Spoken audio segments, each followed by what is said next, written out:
مجھے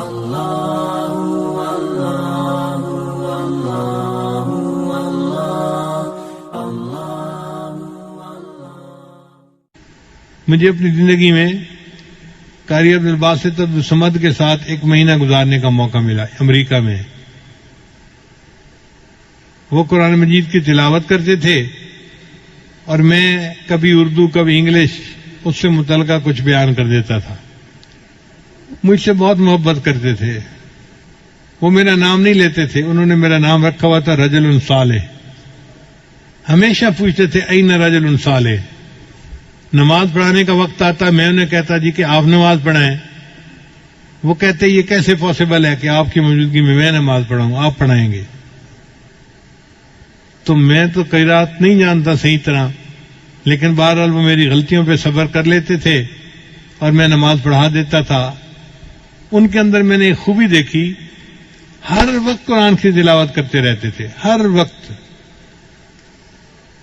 یعنی ہم لوگ تو رمضان میں وقت کا خیال کرتے ہیں نا کہ جی قرآن پڑھیں فارغ نہ بیٹھیں.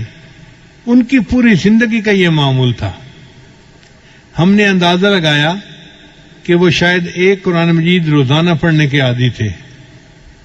ان کے بیٹے سے ہم نے پوچھا، اس نے کہا جی ابو تو ہر وقت بیٹھے قرآن پڑھ رہے ہوتے ہیں، امی کوئی بات پوچھتی ہے تو وہ تلاوت کو ایک جگہ روک کر جواب دیتے ہیں، پھر پڑھنا شروع کر دیتے ہیں.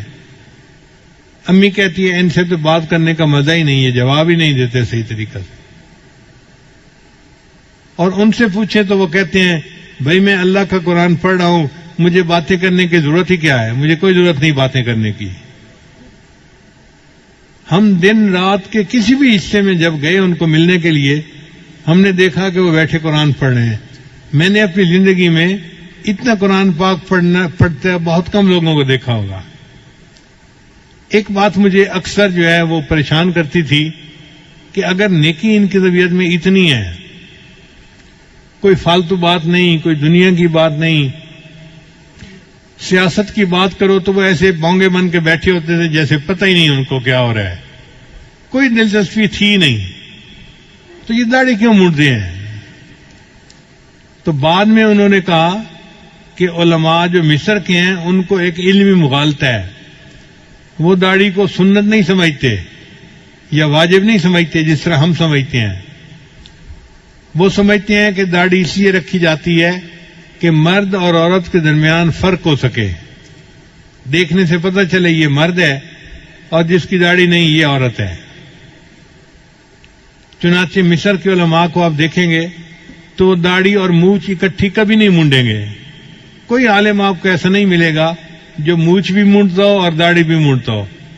وہ داڑھی مونڈیں گے تو مونچھ ضرور رکھیں گے، اور وہ کہتے ہیں کہ جی مونچھوں کے رکھنے سے پتہ چل جاتا ہے یہ عورت نہیں ہے تو داڑھی کا مقصد پورا ہو گیا. شاید یہی مغالطہ علامہ اقبال کو بھی لگا ہوگا، ورنہ اس کے اندر تو ایمان بہت مضبوط تھا، لیکن داڑھی جو شیو کرتا تھا وہ اسی علمی مغالطے کی وجہ سے کرتا ہوگا. اس لیے مصر میں جو مفتی اعظم ہوتا ہے وہ بھی داڑھی منڈا ہوتا ہے. تو یہ علمی مغالطہ ہے جو ان علماء کو لگا. ہمارے علماء کو اللہ تعالیٰ نے اس میں بہت صحیح جگہ پر پہنچایا، اور انہوں نے لکھا کہ داڑھی رکھنا تو واجب ہے، البتہ ایک مٹھ تک اس کو بڑھانا یہ سنت ہے، اور صحیح مسئلہ بھی یہی ہے. تو بہرحال ان کی ہم نے قرات مختلف موقعوں پہ سنی. ایک دفعہ ہم نے ایک جگہ کھانا کھایا تو ایک ہمارے دوست تھے، وہ قاری صاحب کو کہنے لگے کہ آج سورہ الرحمن کی تلاوت سنائیں. ہمیں برا لگا کہ لوگ ایسے ہی فرمائشیں کر دیتے ہیں، پتہ نہیں دوسرے کی طبیعت بحال ہے یا نہیں، فریش ہونا بھی تو ضروری ہوتا ہے نا. لیکن قاری صاحب سنبھل کے بیٹھ گئے اور انہوں نے سورہ الرحمن کی تلاوت کی اور دل خوش ہو گیا. کیا اللہ نے ان کو آواز عطا کی تھی. ہم تو پاس بیٹھ کے سنتے تھے نا ایسے.